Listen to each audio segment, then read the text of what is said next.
চিকিৎসা শাস্ত্রের উন্নতির আগে যখন অ্যান্টিবায়োটিক আবিষ্কার হয়েছিল না, তখন মানুষ কী খেত জানেন? এই রসুন খেত। তাই রসুনকে বলা হয় প্রাকৃতিক পেনিসিলিন। রসুনের মধ্যে অনেক উপকারী উপাদান আছে যা অ্যান্টিবায়োটিকের মতো কাজ করে।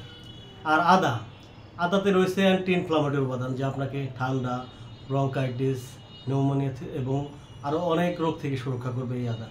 আর কালো জিরা, নবী সাল্লাল্লাহু আলাইহি সাল্লাম তো বলেছিলেন যে কালো জিরাতে রয়েছে, আল্লাহ রেখেছে সমস্ত রোগের শেফা।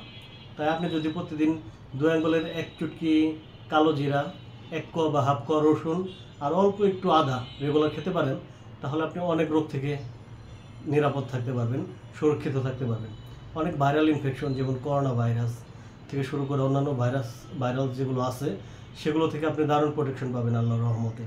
আর এই 3টা যদি একসাথে খান, আপনার অনেক শারীরিক স্ট্যামিনা বৃদ্ধি পাবে, হরমোনাল ইমব্যালেন্স থেকে আপনি মুক্তি পাবেন, আপনার টেস্টোস্টেরন হরমোন লেভেল বেড়ে যাবে, আপনি দারুণ এনার্জি পাবেন সব কাজে।